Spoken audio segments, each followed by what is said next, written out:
ঈদুল আজহার পূর্বে এবং ঈদ পরবর্তী সময়ে বিজিবির টহল কার্যক্রম এবং গোয়েন্দা তৎপরতা কোনো অংশেই শিথিল করা হয়নি। উপরন্তু নিয়মিত টহল কার্যক্রমের পাশাপাশি সীমান্তবর্তী এলাকাতে যে সকল স্থানে টুরিস্ট স্পট আছে, সে সকল স্থানে বিজিবি সদস্যরা নিয়মিতভাবে নিরাপত্তা বিধান করছে। সুনামগঞ্জ সীমান্তবর্তী টুরিস্ট স্পটগুলি হলো নীলাদ্রি লেক, বারিকটিলা, বাচ্চুটিলা।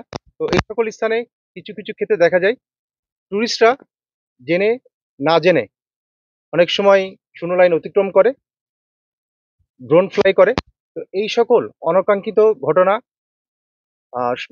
এড়ানোর জন্য বিজিবি সদস্যরা কিন্তু নিয়মিতভাবে হ্যান্ড মাইকিং এর মাধ্যমে, লিফলেট বিতরণের মাধ্যমে এবং টুরিস্টদেরকে অ্যাওয়ারনেসের মাধ্যমে এই সকল অনাকাঙ্ক্ষিত ঘটনা রোধ করা হচ্ছে। এছাড়া সুনামগঞ্জের যে সকল জায়গায় বোট চলে, বোট ক্লাব সমিতির সাথে আমরা নিয়মিত যোগাযোগ করছি।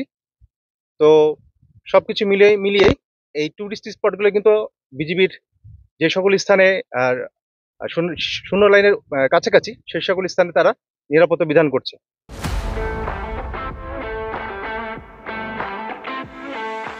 এছাড়া ঈদের ঠিক আগের দিনেও কিন্তু নিরাপত্তা বিধানের পাশাপাশি আমরা চোরাচালান বিরোধী কার্যক্রম অব্যাহত রেখেছি।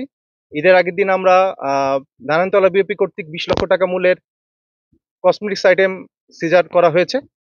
তো এছাড়া আমাদের ঈদ পরবর্তী গরুর চামড়ার চোরাচালান রোধে বিজিবি সজাগ দৃষ্টি রাখছে।